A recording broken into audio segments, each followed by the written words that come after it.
9, kalau kalkulator tukang beras, ketika 1 tambah 2 nilainya langsung habis. 3. Tapi kalau kalkulator kita ini buat semua.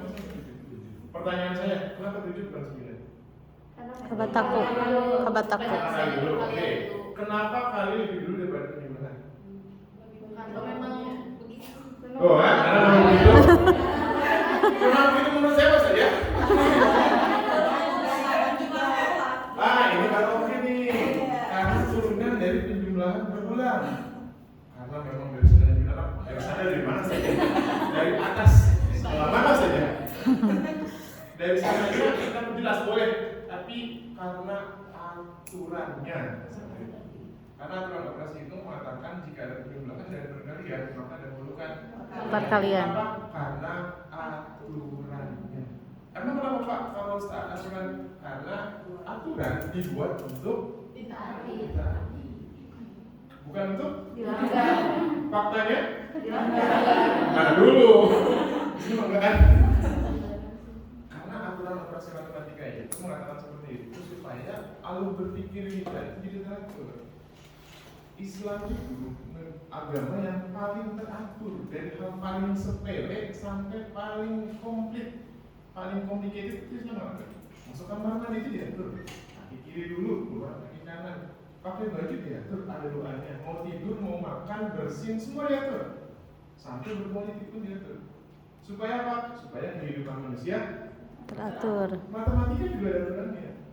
Mengapa harus ditaati agama supaya hidupnya teratur? Sehari-hari lalu lintas supaya lalu lintas teratur. Di Indonesia kan lalu lintas warnanya ada 3, warnanya cuma 1, hijau, merah. Polisi nggak ada warnanya kuning, kan kuning belum merah. Jadi itu aturan yang dilanggar. Nah, bagaimana aturan matematika? Ditaati aturan kehidupan saja banyak yang melanggar. Aturan agama saja banyak yang melanggar. Lah ya sobat ahadukum iman, minum jangan sambil berdiri ya, dilanggar. Minumnya sambil, bukan berdiri lagi, sambil jalan. Sambil lari mungkin ada ya, dari maraton gitu. Peraturan pertama itu, taati aturannya, jangan tanya kenapanya dulu. Kenapa? Dalam agama sama, taati dulu aja masalahnya. Kenapa minumnya harus berdiri? Karena Rasulullah mencontohkan begitu. Kenapa masuk kamar mandi kanan kiri? Karena Rasulullah mencontohkan begitu. Kenapa kalau tidur harus miring kanan? Karena Rasulullah mencontohkan begitu. Kenapa kalau minuman di atas alat dicelupin? Karena Rasulullah mencontohkan begitu. Jangan nanya dulu, taati dulu. Matematika sama, taati dulu aja. Nah, kalau pas nanya, baru jawab tadi.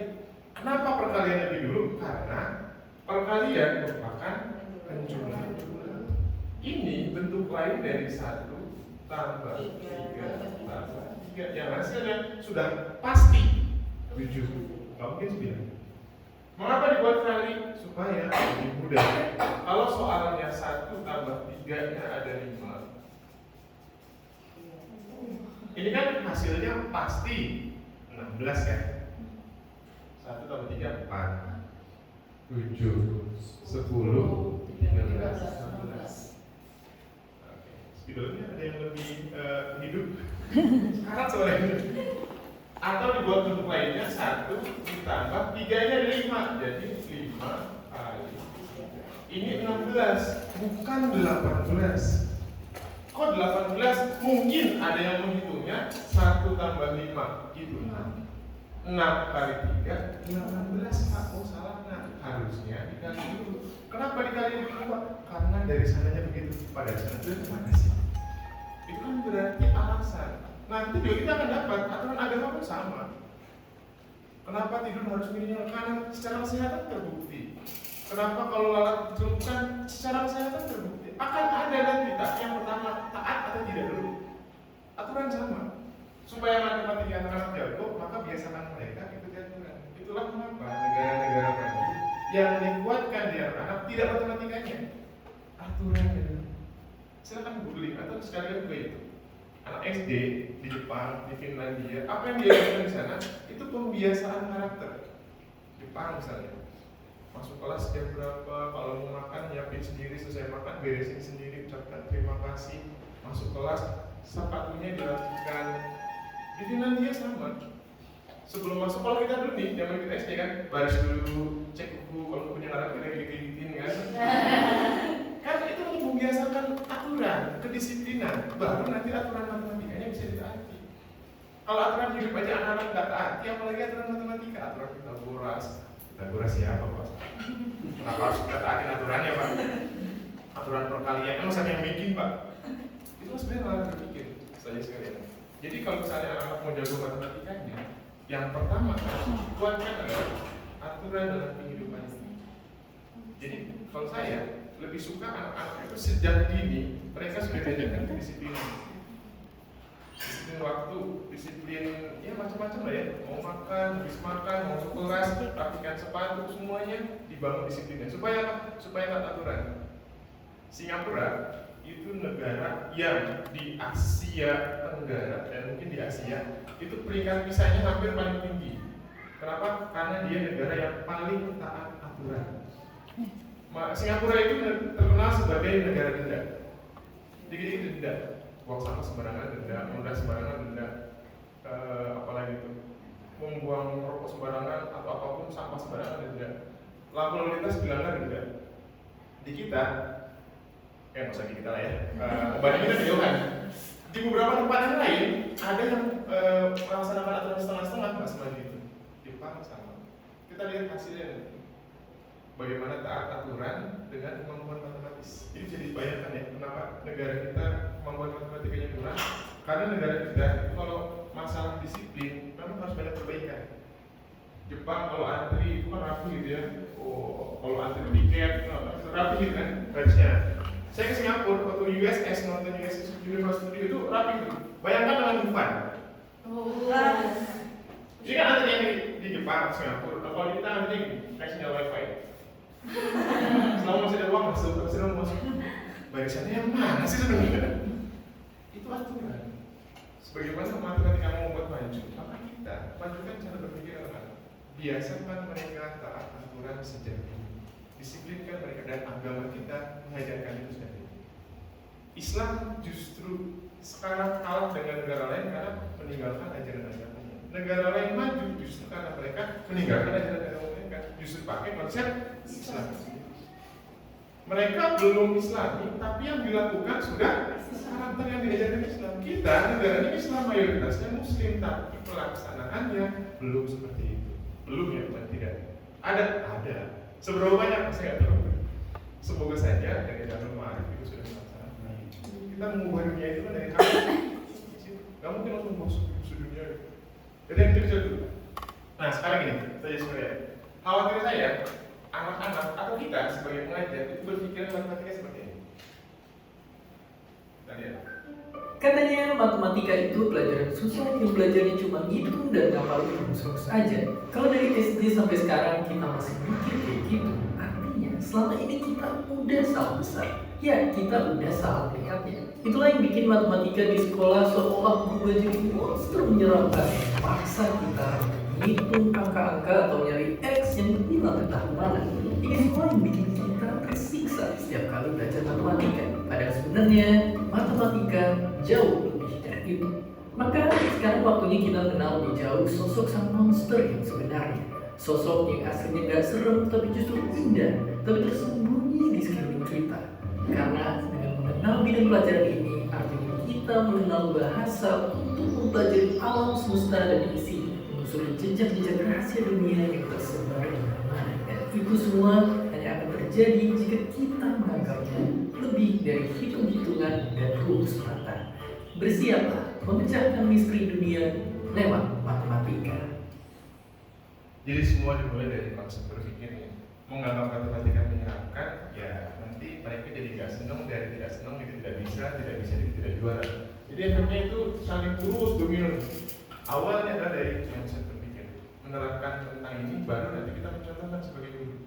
Aturan itu paling efektif, paling efisien adalah jika diusulkan. Dan usul utamanya adalah guru. Bagaimana anak mau cinta matematika, gurunya aja. Gimana matematika? Bisa nggak jangan saya balik yang ajar? Karena pakai urusannya.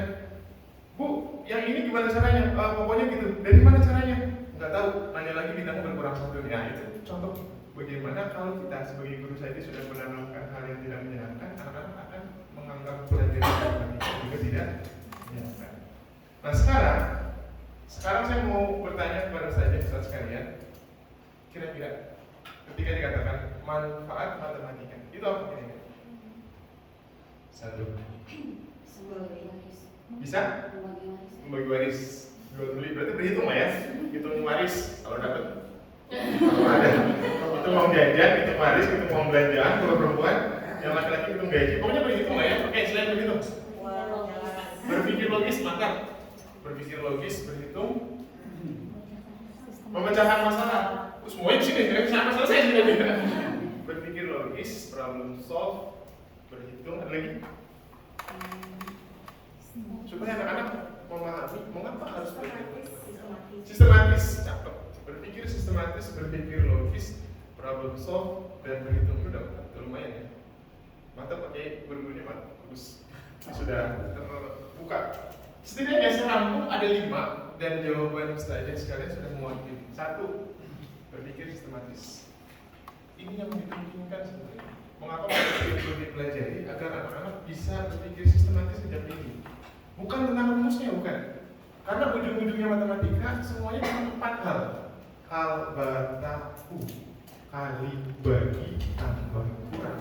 Cuma bentuknya ini beda-beda. Di SD, nanti ada pangkat, lebih rumit sedikit lah akar pangkat. Di SMP ada aljabar, kuadrat, AS segala macam. SMA ada integral, limit, trigonometri. Tapi cara yang sama.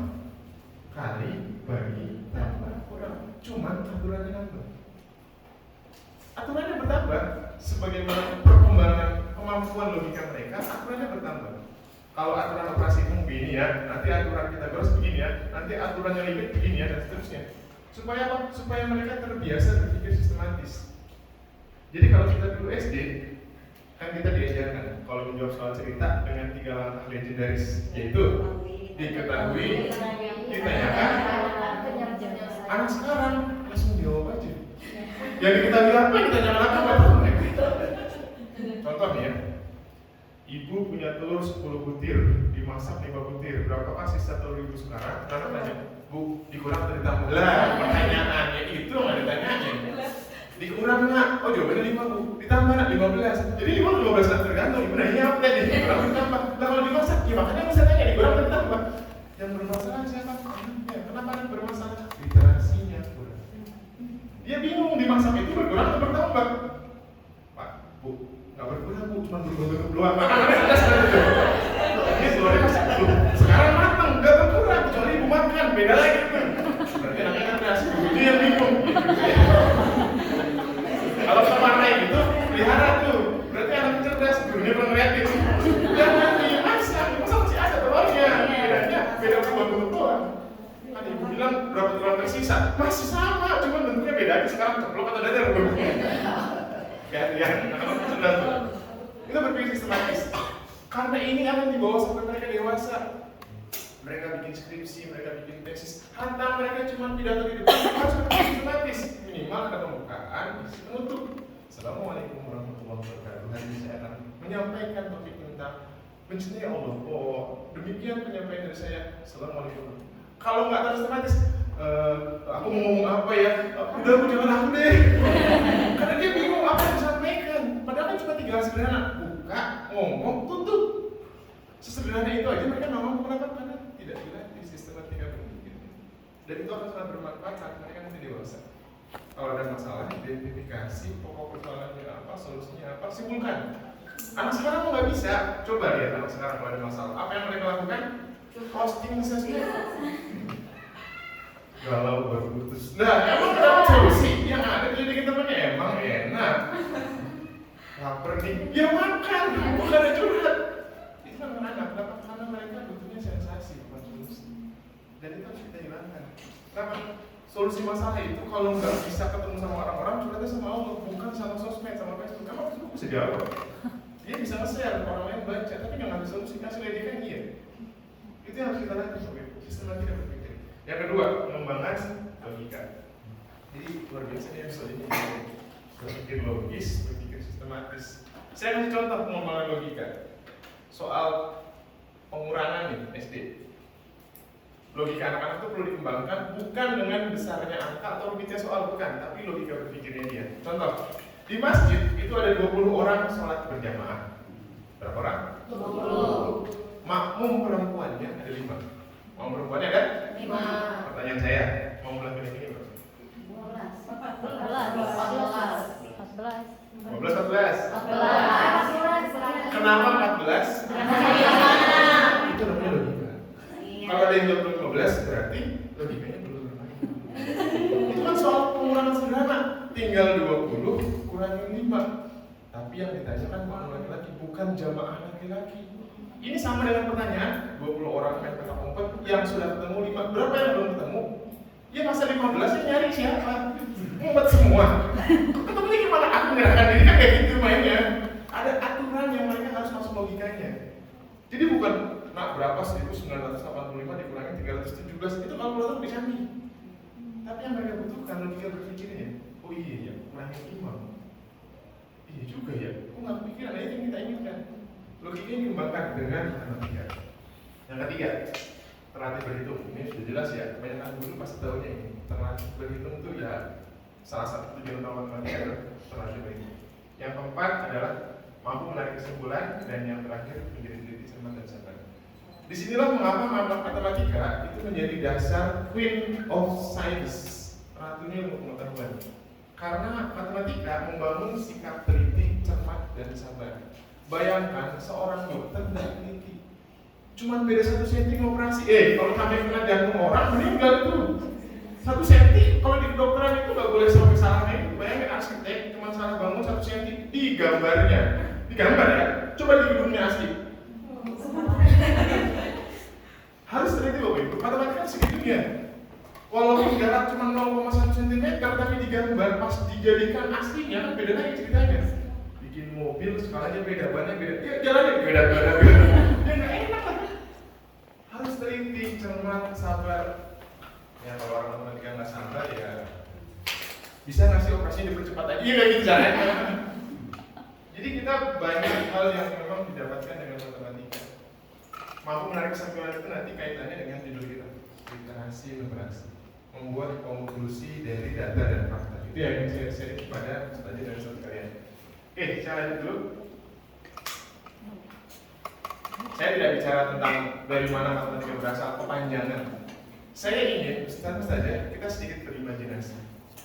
Bayangkan, matematika belum ditemukan sampai sekarang. Jadi dari zaman batu sampai sekarang manusia belum ketemu matematika. Kita lihat imbasnya. Saya ngobrol sama Pak Fahri tadi. Pak Fahri nanya, Pak Riki, umur berapa sekarang? Matematika belum ketemu. Umur saya sama dengan pohon mangga sebelah rumah saya. Loh kok gitu? Waktu saya lahir, waktu saya ada pohon mangga. Jadi kita nggak punya ukuran itu. Berat badan, kalau berat badan sama ya itu tuh kalung beras satu cm gitu berat badan saya. Bayangkan, nggak ada satuan ukuran yang mengukur jelasnya. Tadi kita ketemuan nih, oke, kapan purnama ketiga? Masih setiap malam saya lihat bulan, oh masih bulan Sabit. Oh purnama pertama kan dekat banget ya. Kebayang nggak berapa jarak dari Cianjur ke Bogor? Kira-kira seperti orang minum teh. Siapa dulu yang minum teh sampai berapa 1 jam setengah? Susah mengukurnya. Atau sistem keuangan itu matematika. Kalau masih pakai barter, betapa repotnya saya. Kemarin saya ke Medan, misalnya tiketnya 2.500 nih, pulang pergi 5 juta. Apa saya harus bawa kambing 3 ekor gitu? Barterin, saya boleh ya naik sana di pesawat bawa kambing banyak foto buat pulangnya. Karena harus nyari yang senilai 5 juta apa lagi gitu ya? Atau bawa bongkahan emas? Di maling saya itu ngajaran. Kebanyakan bagaimana matematika mengubah peradaban hidup manusia. Dari hal yang mungkin kelihatan sepele sampai yang hal mungkin banyak hal yang berubah seperti pada video berikut. Mengapa matematika itu menjadi sebuah istilah Queen of Science, Mother of Science itu mungkin salah satu alasannya karena hal ini. Coba tanya ayah kita, gimana dia menyebut kotak perkakas. Ambillah, lalu pandang satu-satu alat yang ada di dalamnya. Kita bisa lihat bentuk mereka yang memang berbeda, tentu juga punya fungsi dan kegunaan yang berbeda. Ada yang sederhana, tapi ada juga yang sangat canggih dan mampu mengangkat benda berkali-kali lipat beratnya. Disadari atau enggak, kotak itu adalah matematika. Ya, matematika itu ibarat kotak perkakas berisi 1000 alat yang punya jutaan kegunaan. Alat-alat inilah yang para peneliti di bidang apapun pakai untuk menyelesaikan masalah yang kita hadapi di dunia. Ya yang paling kecil sekalipun sampai masalah raksasa supermobil. Kalau belum kebayang, coba ambil kunci satu ini. Ia bisa membuka baut di bagian sepedamu yang rusak, di truk, atau bahkan mengencangkan baut yang sama untuk bikin bagian-bagian rumah jadi kokoh. Kalau dalam matematika, ambil contoh angka ini. Angka atau istilahnya konstanta matematika yang terkenal banget. Inilah pi, perbandingan antara keliling sebuah lingkaran dengan diameternya. Gara-gara pi ini, kita bisa tahu berapa luas pizza atau bahkan berapa besarnya dunia sekalipun. Karena percaya atau enggak, seberapa besar lingkarannya, angkanya bakal tetap sama. Dan itu bikin kita bisa bikin dan mengukur lingkaran-lingkaran lainnya dalam hidup kita dengan pakai angka ini dalam perhitungannya. Begitulah matematika secara sederhana. Ia adalah bahasa universal yang maknanya bisa dipahami dan disepakati oleh semua orang di dunia. Bahasa canggih yang disusun oleh logika sehingga menjadikannya sebagai alat yang bisa kita gunakan untuk mencahin hampir seluruh masalah yang kita punya dari dulu, sekarang, bahkan di masa depan. Tapi nggak semudah itu untuk menemukannya. Manusia butuh puluhan ribu tahun untuk bisa ngerti soal matematika. Semua dimulai ketika angka dan konsep soal perhitungan ada di kepala manusia. Lalu mereka mengamati fenomena di sekeliling mereka, menyadari ada kejadian yang berulang, lalu mencatatnya garis demi garis menjadi pijakan awal untuk matematika, ilmu tentang bilangan. Sampai akhirnya bangsa Sumeria mengganti garis menjadi simbol-simbol angka. Mereka menerapkan sistem angka basis 60 yang mereka gunakan untuk menghitung waktu, berdagang, membangun peradaban Mesopotamia, dan mengembangkan awal mula cabang ilmu matematika lainnya, geometri. Aritmatika dan teori tentang angka yang berkembang. Di era ini, para filsuf Yunani mengembangkan logika, cara berpikir untuk mencapai kesepakatan tentang kebenaran. Lalu, Plato mengamati semua unsur yang ada di bumi dan menafsirkannya ke dalam bentuk-bentuk 3 dimensi. Pemikiran itu sampai kepada Euclid dari Alexandria yang kemudian mendalaminya, lalu mencatatnya dalam 13 buku tentang geometri, kumpulan buku yang masih relevan hingga saat ini. Sampai akhirnya manusia naik level dalam berhitung. Bangsa Romawi menciptakan sistem penomoran lewat alfabet. Permasalahan lalu timbul. Angka yang mereka punya ternyata memiliki keterbatasan. Mereka kesusahan menghitung angka-angka super besar.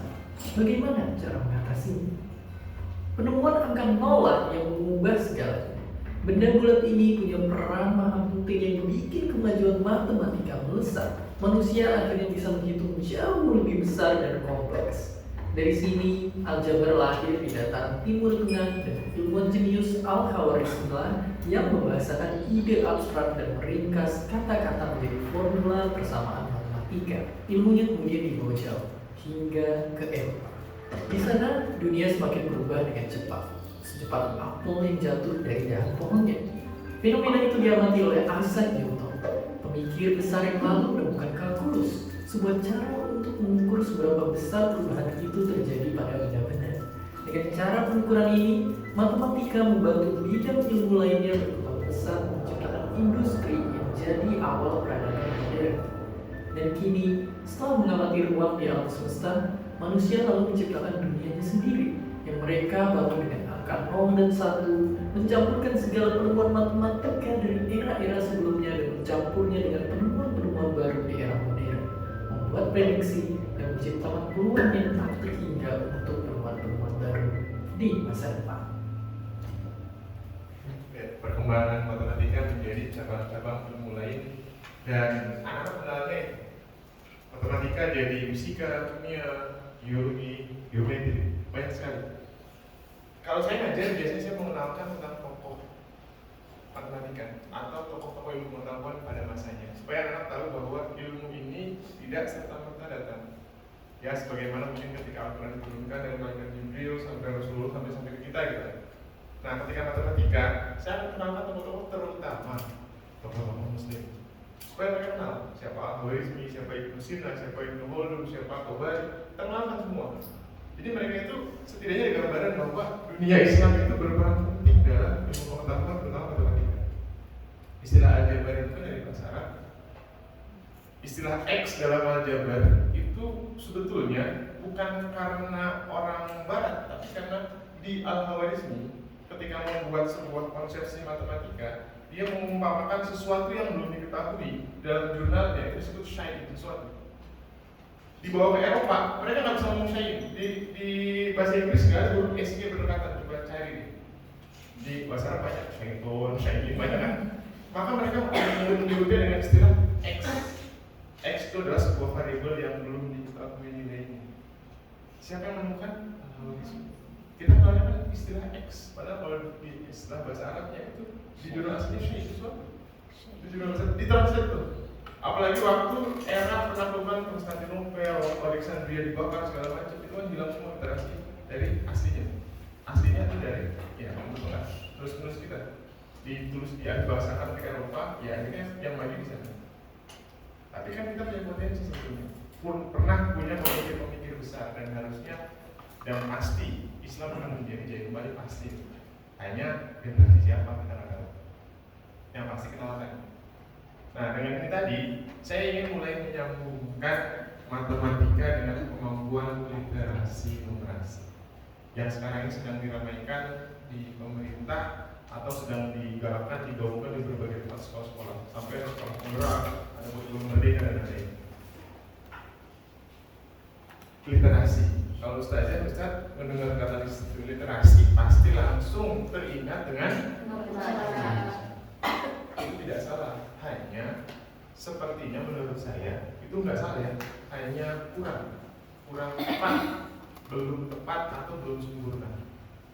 Literasi saya kutip dari salah satu definisi menurut National Institute for Literacy, itu didefinisikan sebagai kemampuan individu untuk membaca, menulis, bicara, menghitung, memecahkan masalah pada tingkat keahlian tertentu yang dibutuhkan dalam pekerjaan, keluarga, dan masyarakat. Jadi membaca adalah part of the literation. Salah satunya literasi, baca, tulis. Jadi kalau pojok literasi kurang tepat bahasanya. Pojok literasi, baca. Itu benar. Kenapa? Kalau pojok literasi berarti harusnya ada praktikum sainsnya atau mungkin ada alat peraga matematikanya. Kenapa? Karena literasi tidak sesederhana membaca. Jadi baca betul, cuman kalau bahasanya. Supaya stadion Ustaz kebayang, ini ada saya kutip dari laman Kemdikbud. Literasi yang diinginkan oleh pemerintah itu ternyata ada 6 yang dikenalkan ke anak sejak SD. Yang pertama, yang sudah kita kenal, literasi baca tulis. Kemampuan memahami bacaan secara tersirat maupun tersurat. Tersurat yang ada lah, tersirat itu maksudnya di dalamnya. Indonesia itu sebetulnya sudah tidak lagi buta huruf. Kenapa? Karena menurut UNESCO 90% penduduk Indonesia bisa membaca, tapi hanya berhenti pada level 1, yaitu bisa baca. Paham yang dibaca? Belum tentu. Nah, baca apa? Baca WA. Apa sih WA? Nggak tahu. Apa sih maksudnya? Dan itu banyak terjadi, nggak cuma di teman orang dewasa sama. Dikasih pengumuman ke WA. Emang mau baca WA? Baca itu cuma apa sih maksudnya infonya? Tidak mampu memahami isi bacaan, menceritakan kembali, memparafrase, itu jauh sekali. Baru sekedar bisa baca. KAMU, bacanya apa? Kamu, ya bisa tuh. Jadi yang tidak dipahami adalah maksud dari bacaannya. Ya, lebih parahnya lagi adalah kalau di survei tahun 2018 sebelum pandemi, itu Indonesia itu menempati peringkat ke-50 dari 51 negara tentang literasi membaca. Artinya kita itu orang yang paling tidak suka baca. Gak usah survei anak-anak Pak, survei kita sendiri sebagai guru. Tentu saja, sekarang kan 2023 Desember ya. Sepanjang tahun 2023 berapa buku yang sudah ditamatkan selain Al-Quran? Selain Al-Quran ya, kalau Al-Quran sudah wajib dulu kan? Ada satu, dua, alhamdulillah dua. Satu Pak, itu masih bungkus plastik dari toko buku yang belum saya buka. Itu kita, bagaimana nama kita? Kita kan baca barang udah nggak ada ya, karena barang udah nggak ada sekarang. Kita baca berita apa? Ya Instagram tuh, BCL kemarin nikah lagi.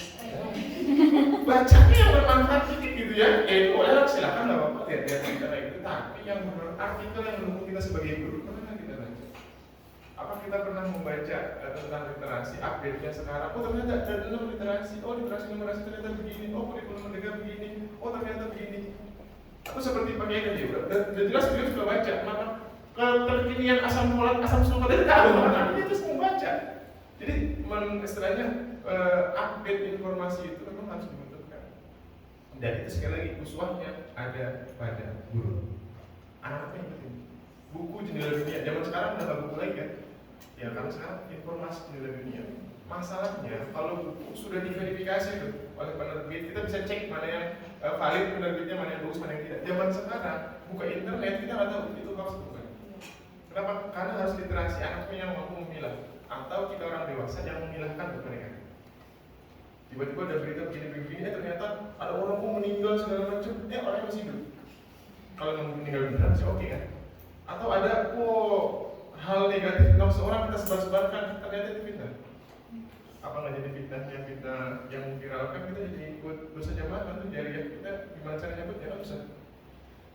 Itu yang pertama, literasi begitu. Yang kedua adalah literasi numerasi. Ini yang kita fokuskan, kemampuan dalam menggunakan berbagai macam angka simbol dalam pemecahan masalah sehari-hari. Kemampuan literasi yang ketiga adalah literasi sains, cakapan mengenai fenomena alam dan sosial di sekitar untuk mengambil keputusan. Jadi kalau anak-anak punya literasi sains, emang buat apa ini? Manfaatnya banyak. Setidaknya mereka tidak perlu coba-coba baru tahu sesuatu informasi. Pegang ulet bulu, bongkar, jangan dipegang lagi, ya kan bisa baca. Hewan apa yang aman dipegang, yang enggak dipegang, ada ular ditangkap dulu dipatok, enggak boleh pegang, ya kan bisa baca. Tanaman apa yang berbahaya yang tidak, semua kan ada literasinya. Biarkan orang-orang dulu yang nyobain. Mereka udah nyobain, diilmukan, diliterasikan. Kita sekarang mempelajari lebih lanjutnya lagi. Bukan kita kayak orang dulu lagi, dicoba dulu, baru kan kayak gitu. Yang kita coba adalah hal lainnya yang kita pastikan aman. Bagaimana membuat simulasi gunung meletus supaya kita tahu tanda-tanda gunung meletus. Ya, kemarin gunung Merapi kan di gunung orang nggak tahu bakal meletus kan. Walaupun mungkin ada tanda-tandanya, alam tuh masih kasih tanda. Cuman kan kita nggak mengenai. Pantai tiba-tiba surut seneng nyari ikan, padahal tsunami bentar lagi. Itu namanya kan literasi sains. Orang yang di sekitar situ mau seneng nyari ikan, setengah jam kemudian apa nggak masalah ya mereka. Kalau saya tahu harus segera ke atas gunung kenapa? Ini salah satu tanda-tanda tsunami. Gue yang pantainya surutnya mana jauh lagi. Kalau surutnya biasa aja, pasang surut. Dan surutnya ada ke sana 1 kilometer lebih. Itu udah jelas tanda-tanda tsunami. Literasi sainsnya nyampe nggak? Ngambil keputusannya, tangkapin ikan. Nggak lama kemudian dipanggil malaikat. Kan nggak masuk literasinya. Banyak hal kayak gitu lah. Buang sampah sembarangan, kan cuma satu, yang kamu satu. Seente pikiran yang kayak kamu, ya gimana nggak banjir? Oh ini banjir nih salah Tuhan. Banjir itu bukan diturunkan dari langit, airnya segede itu banjir nggak ada. Banjir itu udah fix, pasti kesalahan manusia, pasti. Hutan digundulin, sampah nyumpal buat got ditutupin pakai aspal, pakai cor-coran, udah pasti manusia yang salah, nggak mungkin. Dari alam, emang ada hujan langsung segede banjir itu ya? Kecuali zaman Nabi Nuh diazab, lain cerita itu mah. Kalau yang banjir di Jakarta, banjir di mana, udah pasti manusianya, nggak mungkin itu. Azab Tuhan, iya kalian mana dosa semua. Itu kan namanya literasi di sains. Nah 3 lainnya ada yang namanya literasi digital. Ini karena eranya ya, era digitalisasi. Dan ini penting kita kenalkan ke anak-anak. Karena di era sekarang itu anak-anak, ada kisah di Cina itu yang sampai seorang anak menghabiskan ratusan juta demi orang tuanya gara-gara top up game. Salah orang ini juga sih, apa yang dikasih handphone dan gitu akses istilahnya dia beli diamond, anak bisa asik kan iku bisa iya atau tadi gitu. Jadi kan ada literasinya ya, literasi digital. Ada lagi literasi namanya literasi finansial. Literasi finansial itu juga sama ya, karena era sekarang itu ya uang itu kan udah nggak berbentuk fisik lagi ya.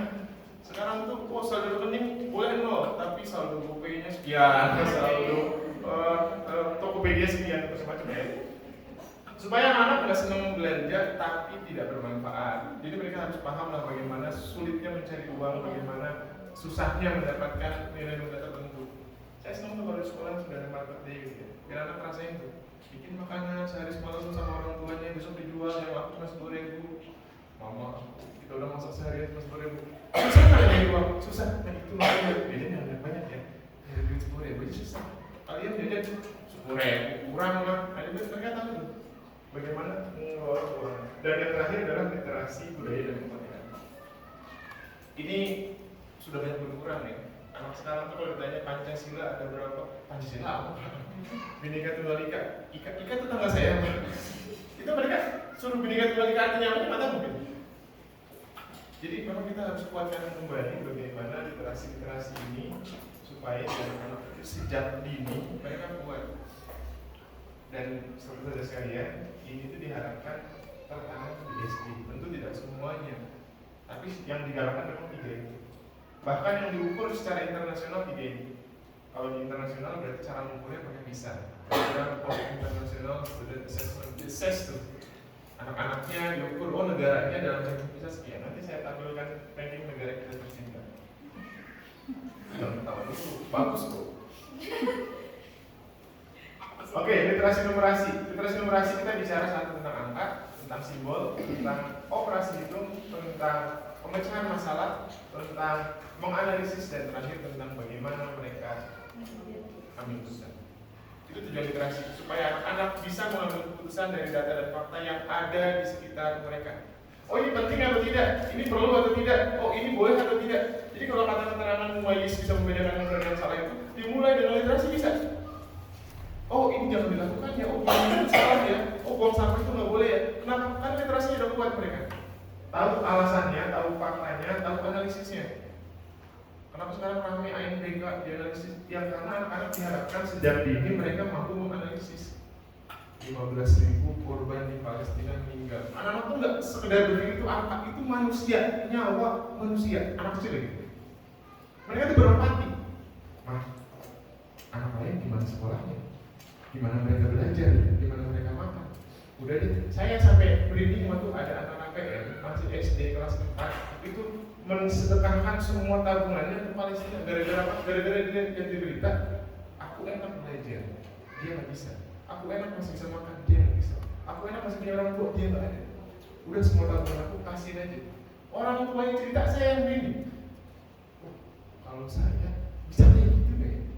Kenapa? Karena anak masih pure, masih murni mereka. Empati lahir dari pengalaman mereka terhadap angka 15.000 itu bukan cuma angka duit, bukan. Ini nyawa manusia. Satu hilang aja dipertanggungjawabkan sama Allah, 15.000. Ibaratnya ya kalau Cianjur penduduknya berapa, mungkin kecamatannya 15.000 meninggal semua, bayangkan. Itu luar biasa. Meninggalnya bukan karena apa-apa, tapi sengaja dibunuh. Itu lebih zolim. Dari sini akan ambil keputusan.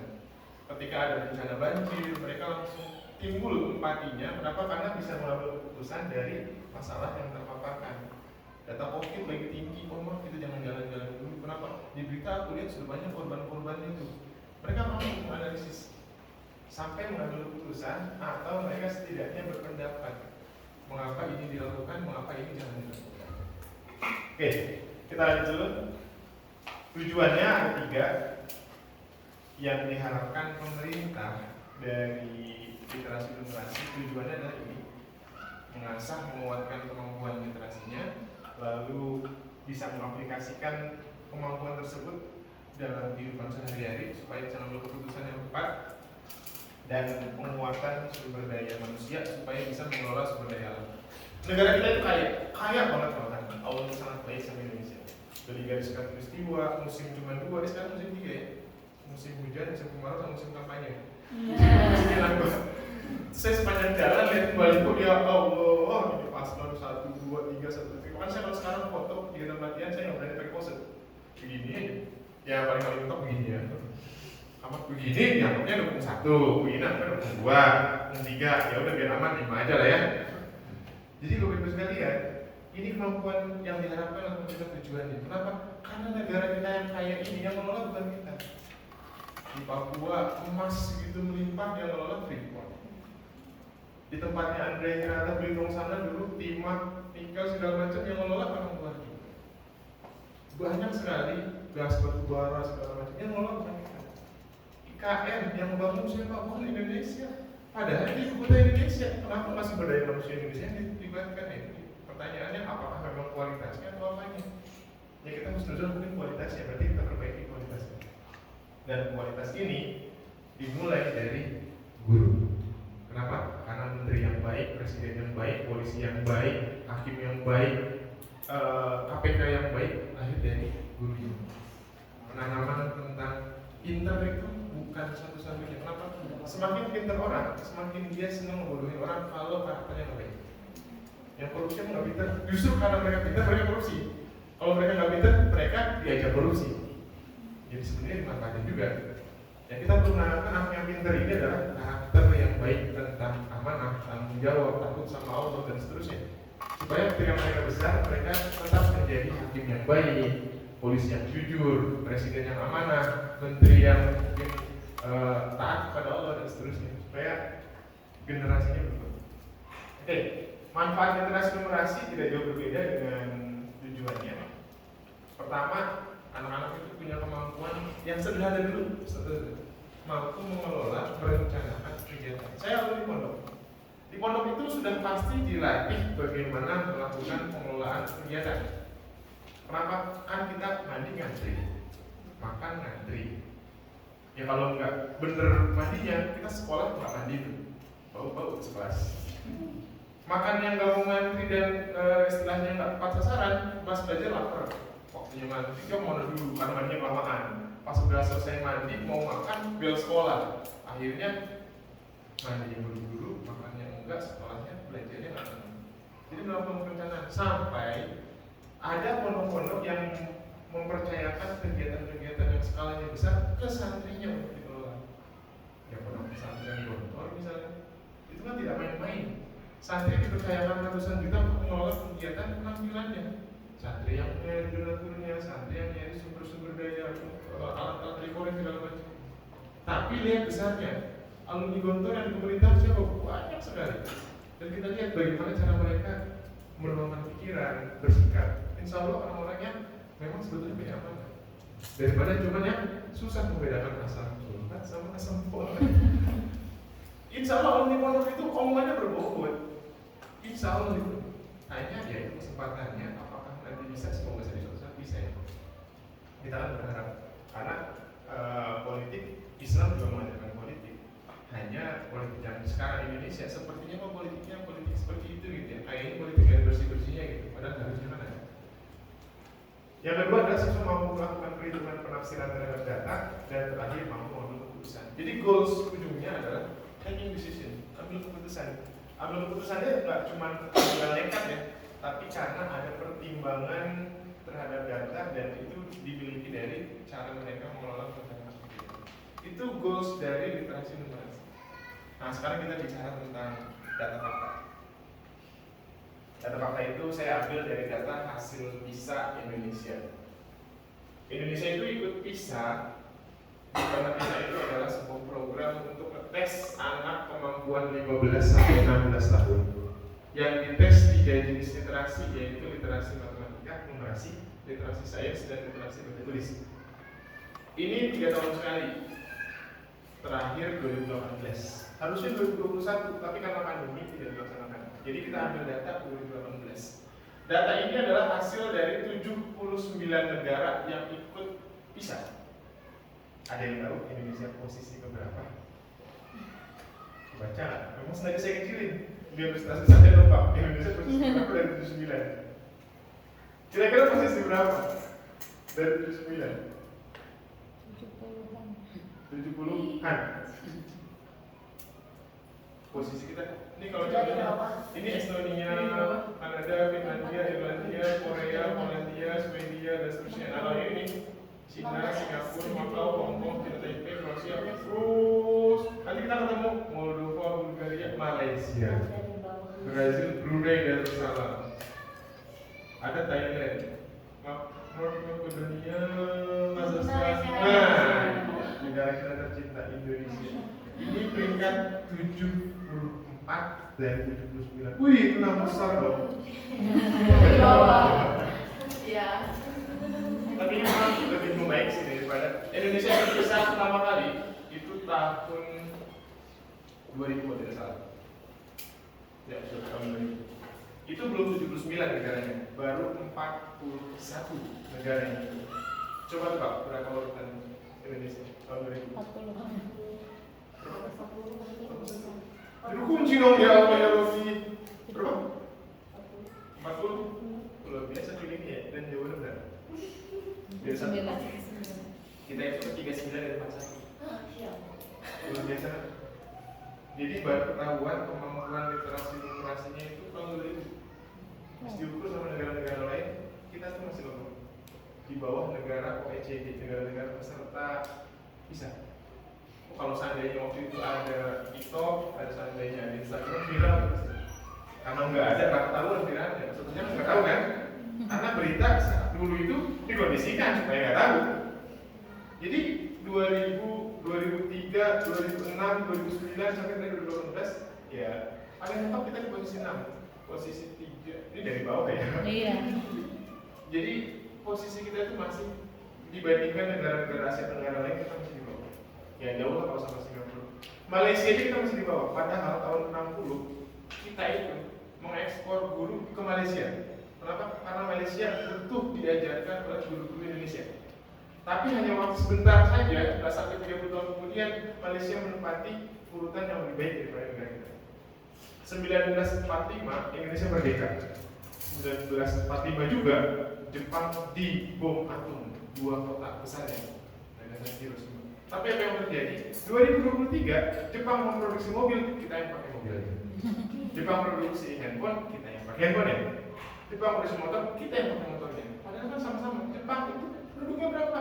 Luasnya berapa? Pulau Jawa dan Pulau Jawa. Tapi kok bisa ya? Itu tadi ya, mungkin ada yang salah dalam mindset berpikir dan dalam cara penekanan atau mungkin cara semangat hidupnya. Di Jepang, ketika sudah selesai dibom atom, yang dikumpulkan adalah guru. Di kita setelah merdeka, malah gurunya tidak terperhatikan. Kan saya termasuk guru, yang saya tahu gaji guru honor berapa. Sertifikasi setelahnya susahnya setengah lagi kan. Dan banyak hal lain. Di negara-negara lain, guru sangat dihormati. Ya kita mungkin banyak hal yang harus diperbaiki lah ya. Oke, ini tahun 2018 peringkat 74 dari 79 ke 6 dari bawah. Yang menarik, ketika PISA ini itu ada angket yang diberikan kepada anak-anak. Ingat ya, ini yang disurvei anak umur 15-16 tahun, berarti kelas 1 atau 2 SMA. Dikasih angket, salah satu isi anketnya adalah apakah kalian bahagia atau tidak di sekolah. Yang menarik sih, kita punya 4 kuadran korelasi antara nilai bagus dengan kebahagiaan datang sekolah. Yang kuadran sana itu base score happy, nilainya bagus, happy anaknya. Contohnya Singapura, yang lain Jepang, Swiss dan lain-lain. Yang sebelah kiri ini nilainya bagus tapi tidak bahagia. Contoh Korea. Yang sebelah sini nilainya jelek dan tidak bagus dan tidak bahagia. Contohnya Qatar. Kata-kata saya lagi orang kaya, kamu sekolah berapa sih? Biar kerja banyak duit, saya dapat duit banyak. Mungkin begitu. Yang menarik adalah yang paling terakhir, nilainya nggak bagus tapi bahagia. Indonesia. Contohnya mana? Indonesia. Kita udah punya modal, anak mungkin bahagia, cuma nilainya belum bagus. Bahagianya sih oke, tapi kita tingkatkan lah nilainya. Ini menarik loh buat saya. Kok bahagia nilainya kecil ya? Buat apa sih Pak belajar capek-capek orang cita-cita saya jadi YouTuber? YouTuber juga harus bagus matematikanya, minimal dia tahu tren yang naik seperti apa, algoritma YouTube seperti apa. Belajarlah, nggak cuma modalnya saya pengen kayak Atta Halilintar Pak, aja ngomong-ngomong. Kamu dia ngomong-ngomong, tanya ke Atta, pasti dia harus melihat dulu trennya seperti apa. Banyak hal yang harus belajarin, jadi salah satunya dengan Oke, kita lanjut. Kita sekarang bicara solusi. Kalau ngomongin masalah, ya sampai Jerome Pauline, Claudia Yuda menawarkan diri kan di Menteri Pendidikan kan langsung gitu-gitu di Indonesia masalah pendidikan. Tapi kita pengen solusi dari hal yang simpel dulu aja, lingkungan sekitar kita. Salah satunya adalah kita asah literasi numerasi dengan MNK. Kami menawarkan yang sebetulnya bagaimana mengasah literasi numerasi dengan MNK. Saya punya soal 4, saya kasih hadiah 4 hadiah buat ustazah yang bisa jawab pertanyaan. Seorang anak mau motong kayu jadi 4 bagian. Waktu yang dibutuhkannya itu 24 menit. Jika setiap waktu pemotongan dianggap sama, berarti waktu yang dibutuhkan untuk memotong kayu jadi 3 bagian.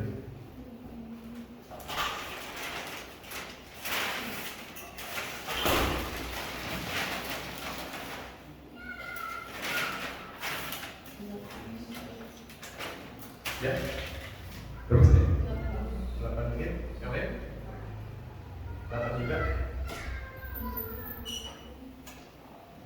Jadi 4 bagian 24 menit. Kalau jadi 3 bagian berapa menit? 18.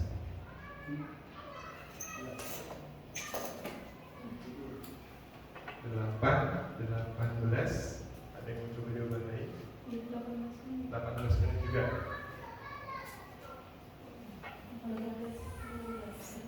Ini soal numerasi, berarti ada pengejamnya pasti.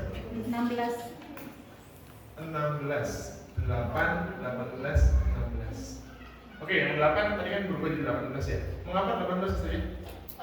Kan 24 menit itu 24 bagian. Jadi dicari dulu setiap satu bagian itu berapa menit? Oke, satu bagian itu berapa menit? 6 menit. 6 menit, 24 bagi 4 ya. Ya.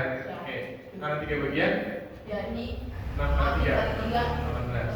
Oke, saja, kenapa 16? Kan dibaginya itu apa? 3 bagian kan ya? Boleh, 3 bagian saja. Biar teman-teman kebayang, saya paham maksudnya, tapi Aduh. biar kita menuangkan apa yang ada di dalam pikiran kita, supaya teman-teman semua paham. Karena jawaban yang benarnya adalah 16 menit. Kita lihat, kenapa 16, bukan 18? Kita 24 ya? Ya, jadi 4 bagian saja, itu baru 3 bagian. Oh iya, ini 4. Oke, 4. Berarti itu berarti gini kan? oke.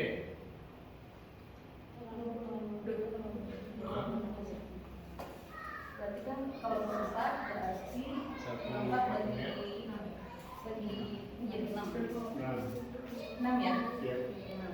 Kalau 3 bagian berarti ini 18.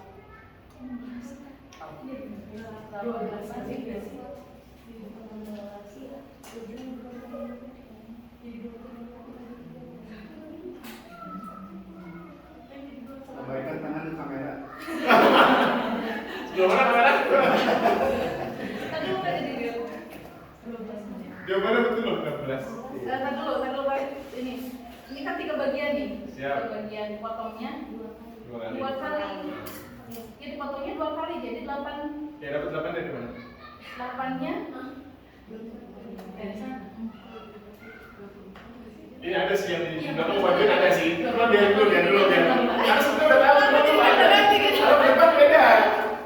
Itu anak-anak gitu. Kalau jawaban pas bagian depan blank semua. Kasih kesempatan dulu. Belum betul soalnya. Aku deg-degan. Kasih kredit Pak. Kasih kredit dari semua. Kasih kredit. Jika waktu yang diperlukan untuk sekali menangani berapa? Kalau 4 bagian potongnya berapa kali? Kalau 4 bagian Potongnya berapa kali? Oh iya, kalau 4 3 kali. Nah, Kalau 3 2 kali. Dapat 8-nya berarti dari? Dari 24 8 kali 3. Ya, asal 24 dibagi. Dibagi 3. Satu kali potong jadi 8. Jadi yang atas 6 sebenarnya. Iya. Iya, 8. Iya, potongannya bukan bagiannya. Fokusnya Dia bagiannya, iya ini bagiannya. Kan bagian. pada potongannya, bukan Bukan bagian. pada potong bagian. Kita fokus pada potongannya, bukan bagiannya. Oh iya, ini 8 Ah, Iya benar. gitu. 8 kali 3. Nah, 8 kali 16 kali 2 ini ya. 8 kali 2 16. Ini jawabannya. 16. Kita kasih yang terbaik. Ustazah siapa? Itu Ustazah Sri. Ini ikut latihan sebenarnya kemarin ya, tapi nggak apa-apa, tetap dapat aja. Sekarang begini, anak-anak itu terkadang bukan nggak bisa maju ke depan, mereka khawatir di depan itu dipermalukan bukan sama teman-temannya loh, Iya. sama gurunya.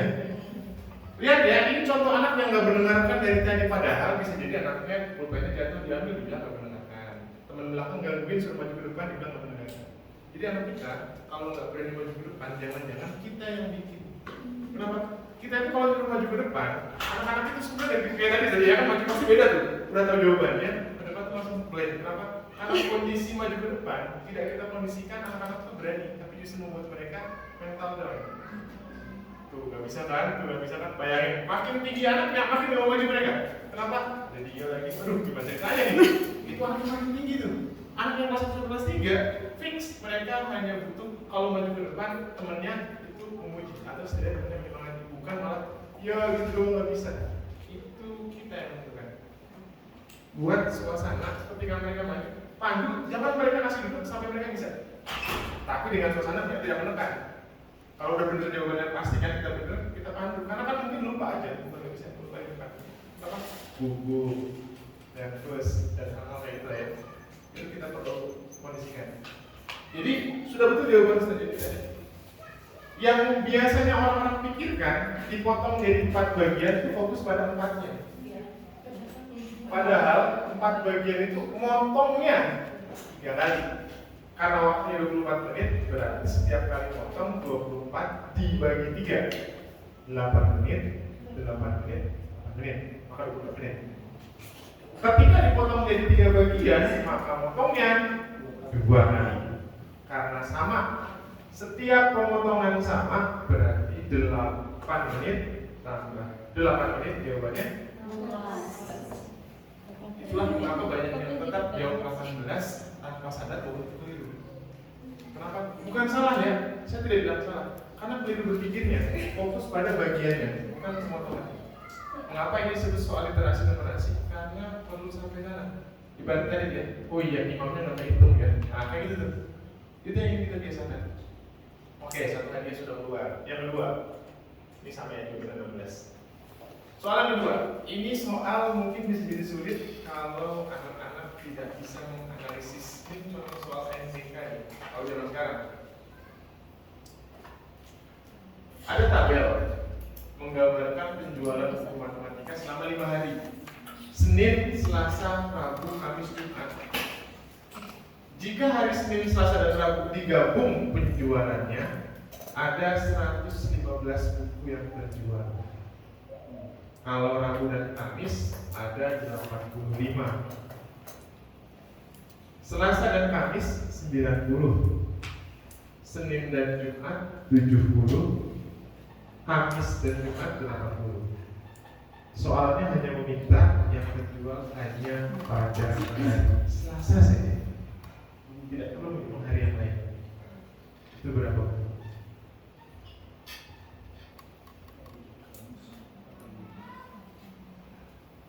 Ustaz saja boleh percaya, boleh tidak. Ini soal kelas 5 SD. Kelas 4 mungkin bisa. Kenapa terlihat susah? Karena otak kita langsung dulu pakai persamaan linear. Senin A, Selasa B, Rabu C, A tambah B dapat C, eliminasi, substitusi, ya udah pasti ribet. Itu kan yang kita pikirkan kan? Karena itu yang terlintas di bersama kita.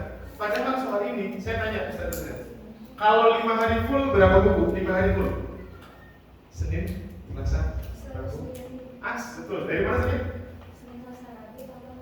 Itu dia. Itu yang mungkin banyak yang belum kepikiran. Ketika full 5 hari, Senin, Selasa, Rabu ditambah Kamis dan Jumat berarti 115 sama 80. 5 hari total 190. Yang dilihat Mas Lama. Berapa jawabannya?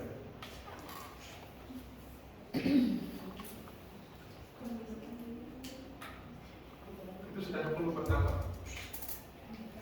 Iya, 195 dikurangi 85 dikurangi 70. Berapa tadi ini? 195 dikurangi 85 dikurangi 70, nanti hasilnya hari Selasa. Berapa tuh? Idenya enggak ya? Tinggal eksekusinya. Harusnya itu betul. Berapa saja? Saya tunggu jawabannya ya. 195 dikurangi 85 dikurangi 70. Maka 40. Kita kasih proses saja. Kita punya 40.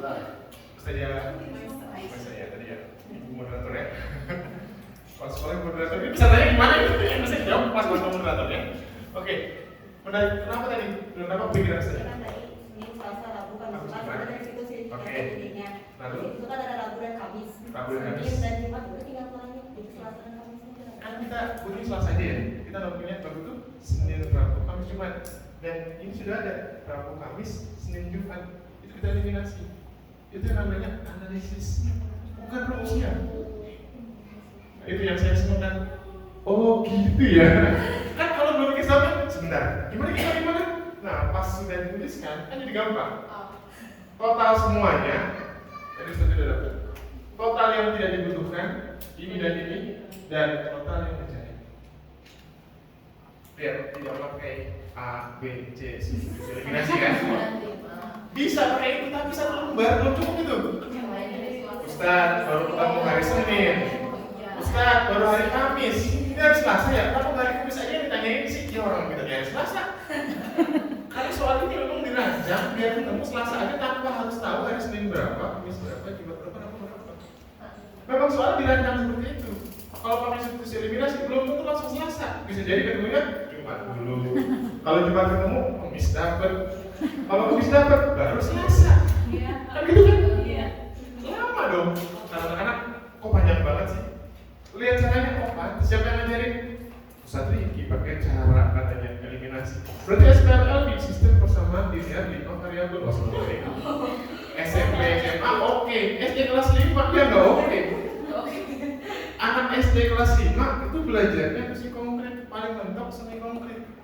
Sedangkan SMP, SMA itu sudah semi abstrak sampai ke abstrak. Contohnya semi abstrak adalah mereka di SMP belajar tentang suku yang bukan suku Jawa, suku Sunda, suku Batak.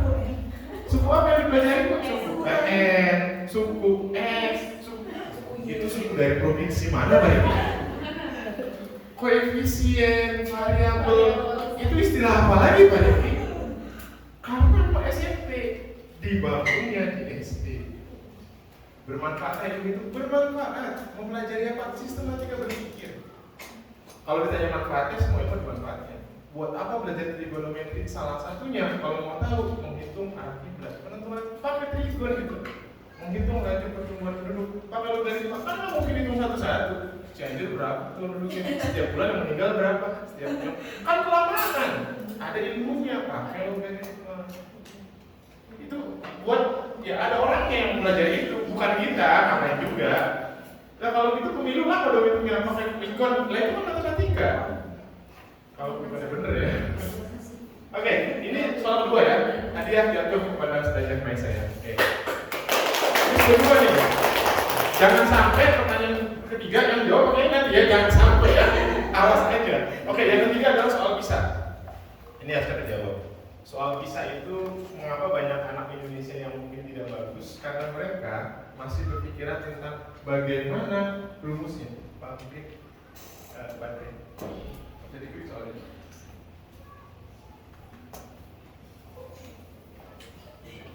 Jadi yang ketiga itu soal bisa. Mengapa anak-anak susah mengerjakan soal bisa? Karena di dalam benak mereka rumus apa yang harus saya pakai. Padahal ada soal yang tidak bicara rumus. Ini contoh soal bisa. Ada 3 menara. Menara pertama tingginya 19 meter, menara kedua 21 meter, menara kedua 19 meter, menara ketiga berapa meter? Setiap menara terdiri dari yang bentuk persegi panjang sama tingginya dan bentuk persegi enam sama tingginya. Yang sudah dapat tadi ya, disimpan dulu ya. Kita kasih kesempatan yang belum.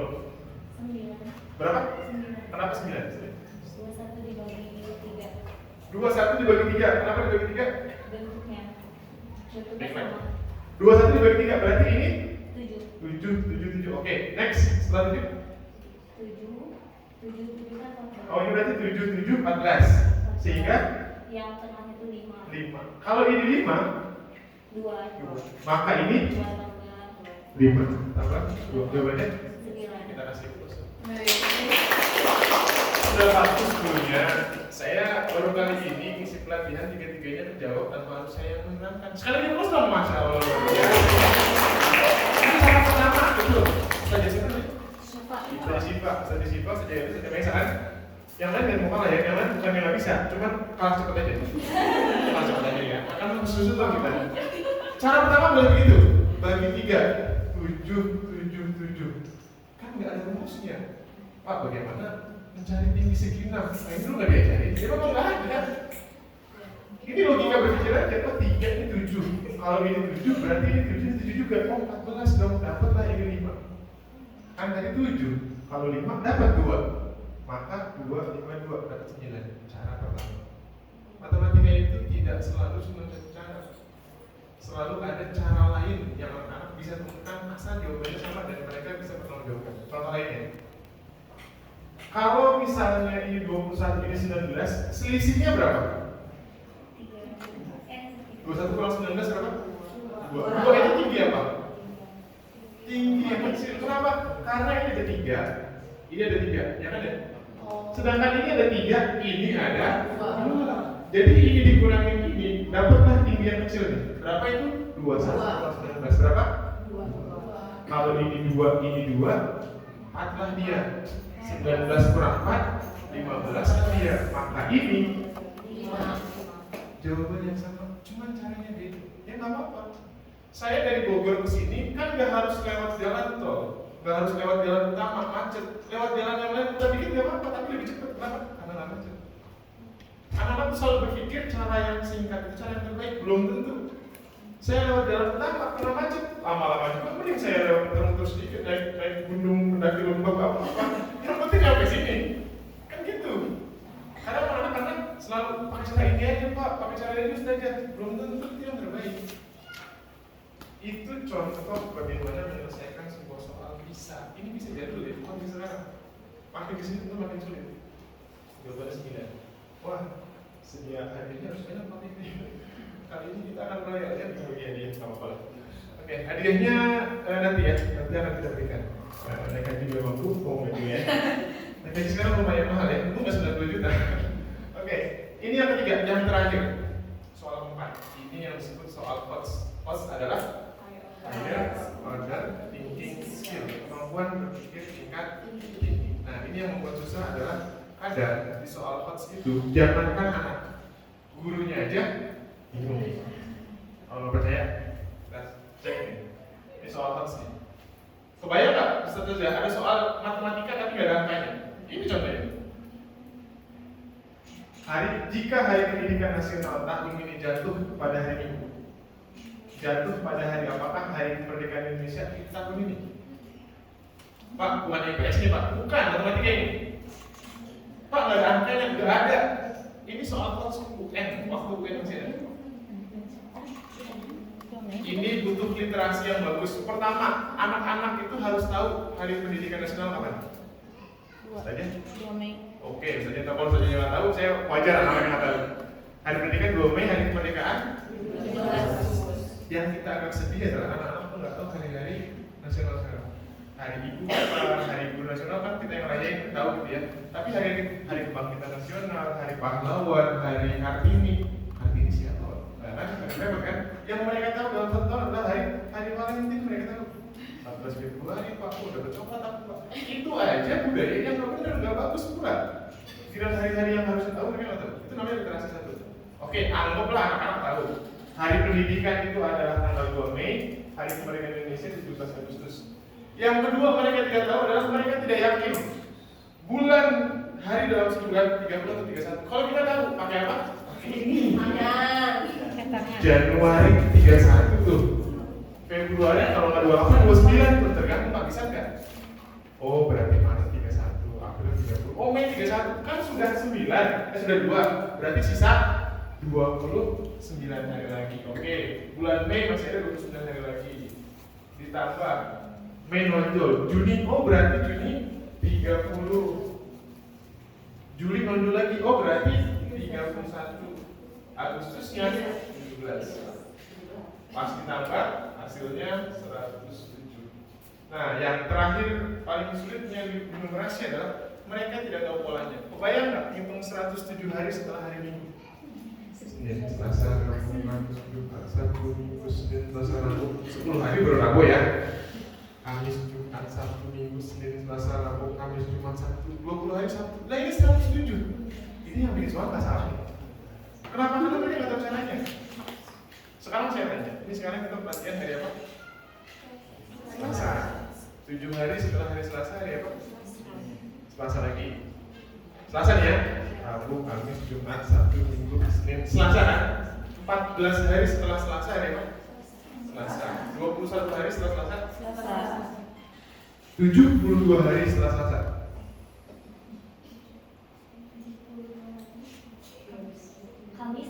Kamis. 703 hari setelah Selasa. Jangan jawab dulu Ustaz ya. Coba yang lain. Jumat. Oke, dulu paham. 7004 hari setelah hari Selasa. Minggu. Ahad. 6.999 hari setelah Selasa. Senin. Kenapa bisa begitu? Pola. Karena bola. Bukan karena sulap, jadi gurunya canggih banget. Bisa sulap, bisa sihir, enggak gitu. Itu matematika. Kelipatan 7 selalu berulang harinya. 7.000 tetap Selasa. Ketika 7.004 berarti cuma nambah 4 dari hari Selasa. Rabu, Kamis, Jumat, Sabtu ya, bisa nambah aja. 72 hari, berarti 70 ngulang lagi, tinggal tambahkan 2. Jumat, Sabtu. 6.999 berarti kurangi 1, sehingga Selasa mundur 1 jadi itu namanya kemampuan matematika. Tidak dihitung manual. Ya, wassalamualaikum 6.999 jadinya cuma cukup. Nah 107 sama, 107 itu dibagi 7 ternyata dapat 15 sisa 2, maka harinya hari Selasa. Anak-anak nggak bisa jawab pakai cara apa? Cara religius. Religius mereka kalau jawab soal UN dulu kan kalian nggak ada kan UN ya? Kalian saya sikat. Ya Allah nomor 4 apa D? Kalau nomor 3 apa ya Allah B? Oh nggak kurang religius. Tapi kan salah sasaran. Intinya nggak gitu tawakalnya.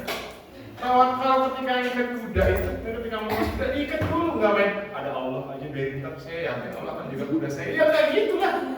Nah kalau kudanya kabur, kudanya dimaling, yang salah siapa? Yang punya, jangan salahin Allah. Itu contoh bagaimana anak kita tidak bisa pengembangan literasi. Makanya soal hukum jadi susah. Kenapa? Jangan anaknya, gurunya jadi bingung. Gimana cara ngajarin ke anaknya ya? Anak-anak itu manual ya, 107 hari. Ya Allah ya Rabbi, satu soal. Padahal soalnya ada 40. Nah kan kapan beresnya matematika? Belum yang lain. Enggak boleh jawab kemana. Ini mengapa soal HOTS dikatakan susah? Karena negara kita tidak terbiasa dengan soal HOTS. Karena HOTS butuh 2 tahapan awal, yaitu MOTS medium order thinking skill dan itu LOTS lower order thinking skill. Jadi sebelum anak-anak HOTS biasakan LOTS dan LOTS-nya dulu. Cara membiasakan LOTS kayak tadi tuh. Hitungan penjumlahan pengurangan pakai yang tadi ada logikanya. Anak-anak berbaris di antrian. Upin urutan kedua dari depan, urutan kelima dari belakang. Berapa yang antri? Itu kan namanya soal LOTS. 2 dari depan, oh depan 1 orang. 5 dari belakang, oh belakang 4 orang. Berarti yang antri 1 tambah Upin tambah 4. Oh ada 6 orang antri. Bukan 2 dari depan, 2, 5 dari belakang tambah 5, 7 dong, nggak 1 lagi siapa? Itu namanya berpikir tingkat LOTS sampai HOTS. Kalau mau HOTS, 2 orang, Upin dan Upin antri. Depan Upin ada 5 orang, belakang Upin ada 10. Antara Upin dan Upin ada 15 orang. Berapa yang antri? Nah, baru terhitung. Depannya, tengahnya, belakangnya, Upin. Itu baru HOTS. Bertahap. Ini bikin soal Joko antri. Sebentar, Budi antri. Budi siapa sih guru? Perasaan di IPA Budi, di matematika Budi. Ini Budi kan udah kecil gitu kan ya. Cuma kita nggak boleh nanya aja. Budi, Wati, Tono, Budi. Ya pokoknya itu ya. Kenapa nggak pakai nama anak di kelas? Ya ini ya. Kenapa pakai nama anak di kelas atau nama yang mereka kenal? Kalau ada anak SD gitu, Upin, Ibin, atau mungkin Nusa, Rara, siapa yang mereka kenal? Supaya mereka semangat jawab soalnya. Iya ada Nusa, ada nomor 6, ada Rara, iya ada Bin. Kalau SMP misalnya, terus Om Jongi pergi ke pasar, ada Jongi, Om Jongi ke pasar, Jongi pakai baju apa ya? Urusan amat, yang penting dibaca dulu. Ini, lagi bikin masalah kenapa?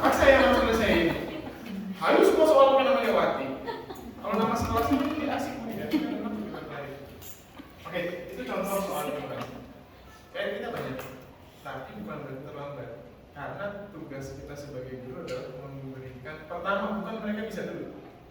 Saya berharap Ustaz bukan langsung berharap anak bisa ketika belajar sesuatu, tidak, tapi bikin mereka suka dan cinta terhadap ilmu. Maka cluenya adalah Ustaz harus bisa membuat mereka tertarik belajar ilmu tersebut. Apapun itu. Belajar Quran apa nggak rumit? Kalau awal-awal ngaji enak tuh mereka. Coba nanti kalau udah pas-pas sifat nuzul pusing-pusing kan, langsung sampai banyak-banyak gitu. Kenapa? Karena memang ada tahapannya. Tapi kalau cara ngajarnya enak aja. Mereka mau belajar isma, mau enak tuh, letak manual segala macam gimana. Tapi kan cara ngajarnya yang penting. Ilmunya kan, kalau cuma isma adalah, imalah adalah, tasir dan seterusnya, itu kan membosankan. Harus ada caranya. Matematika sama. Tiba-tiba ngajar anak-anak, oh kita ajar tentang komutatif apa tadi Pak? Komutatif itu apaan istilahnya? KPK, kalian tahu KPK? Tahu yang apa nama korupsi? Bukan!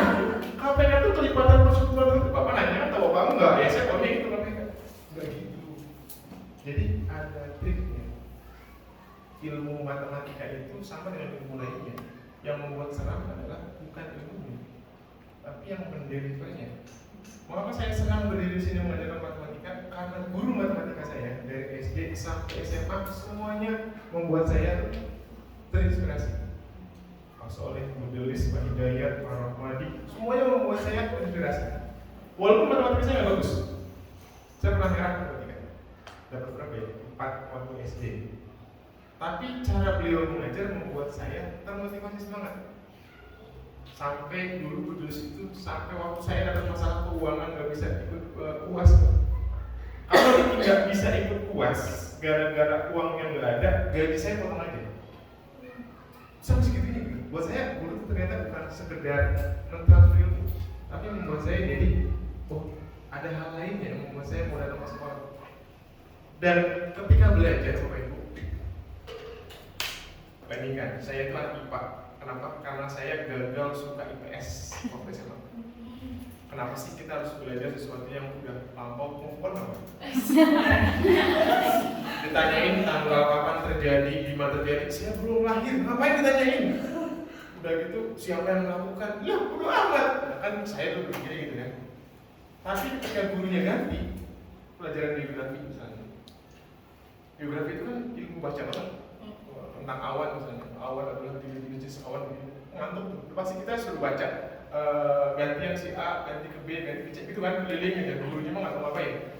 Kita baca dari gantian, apa maksudnya? Suatu ketika ada guru namanya Pak Masudi ngajar geografi. Apa yang beliau lakukan? Anak sebentar ya pulang. Lihat di atas, itu garis-garis tipis-tipis sirus. Itu tanda cuaca agak cerah ya. Kalau sebelah sana nimbus tuh mulai kumpulan awan. Nah kalau makin gelap, dia mulai nimbus. Badai yang akan datang. Hati-hati ya kalau kalian ke laut, kalau ada awan itu masuk otak. Nah sekarang kita lihat bisnis awan lainnya, yuk ke kelas buka bukunya. Beda kan cara ngajarin? Bayangkan kalau yang awal tadi, saya tidur sekelas gak punya apa? Gak tahu apa tadi. Halaman kelima, saya bagian B bacanya habis itu gak tahu, tidur saya. Itu yang membuat saya gak masuk belajar waktu IPS. Nah yang matematika, yang IPA, ketemu Pak Ramadi, almarhum Bumi itu, saya langsung masuk semua. Kenapa? Karena gurunya luar biasa pas saya.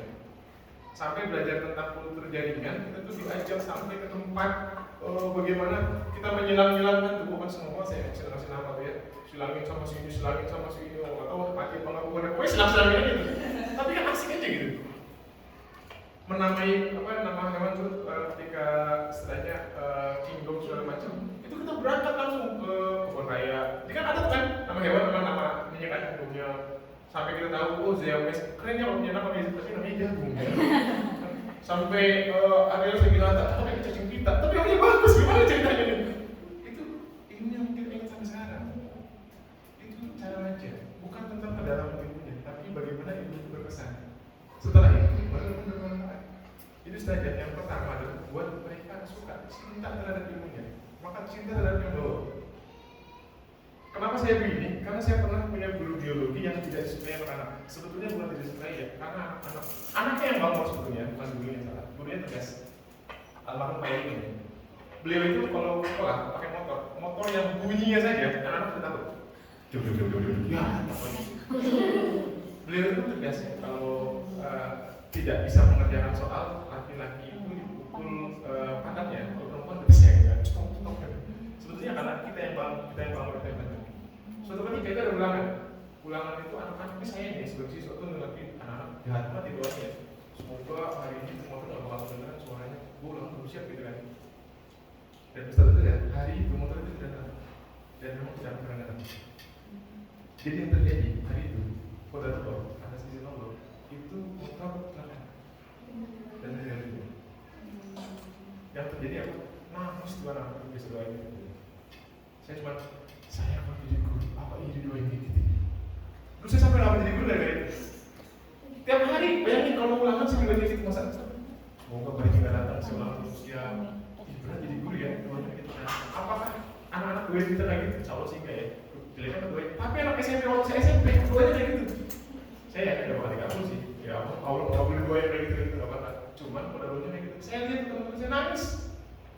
Mereka ngerasa doanya dikabulkan sama Allah. Biar kita bertobat, biarin aja lah. Saya lihat tobat kepada semua. Jadi dari situ saya menganggap jadi guru ternyata kayak gitu. Sehingga ketika saya jadi guru awal-awal, ukuran saya adalah mana yang dirindukan, saya atau bel bunyi.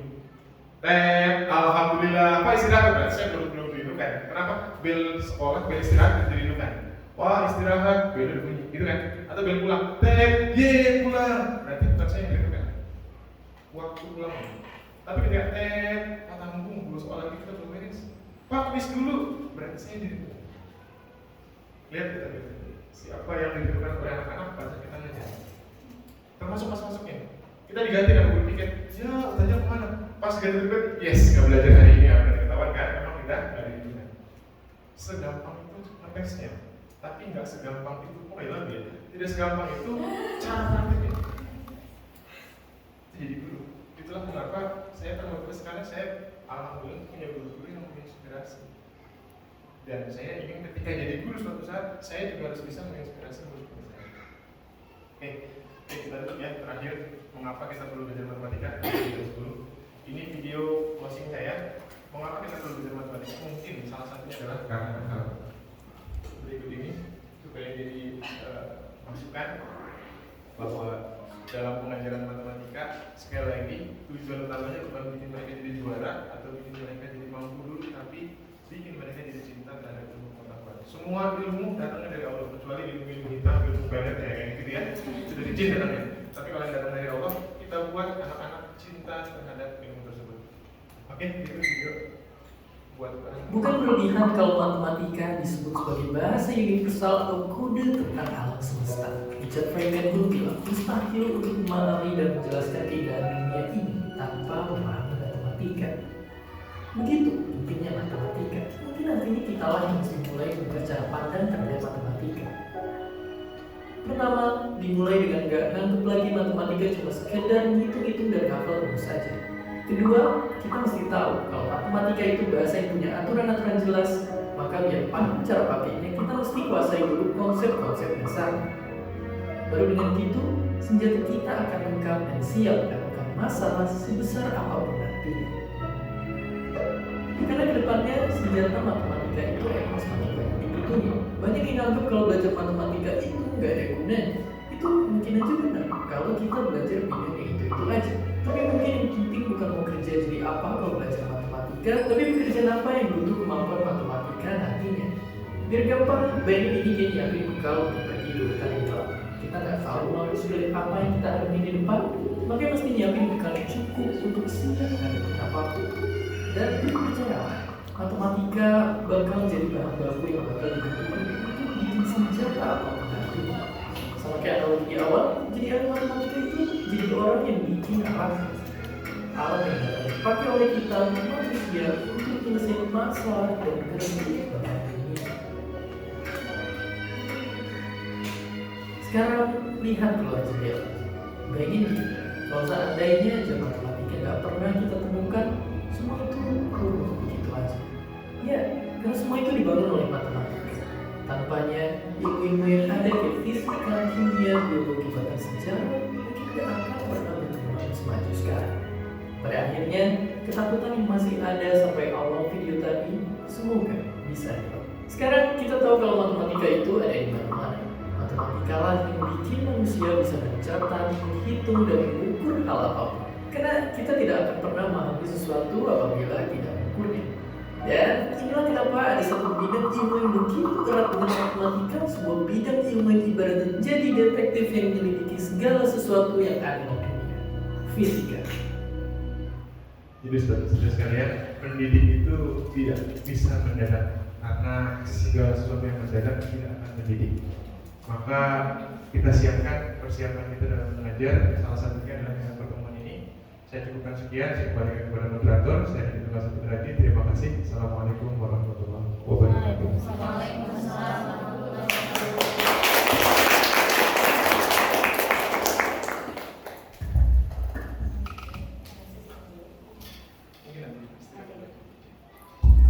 Alhamdulillahirrahmanirrahim.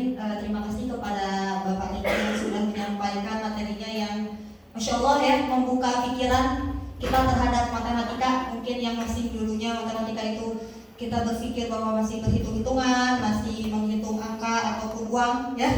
Sekarang jadi berpikir lebih luas gitu, bahwa matematika itu tidak hanya sekedar angka, simbol dan lain sebagainya ya. Baik, untuk selanjutnya mungkin nanti tanya jawabnya akan nanti aja ya Pak ya. Adalah kegiatan break. Jadi nanti ada istirahat sebentar selama 30 menit. Maka Bapak, Ibu, pemateri juga silakan boleh istirahat terlebih dahulu sampai jarum panjang ke 6. Sampai 10.30 nanti mungkin boleh kembali lagi ke kelas. Ya.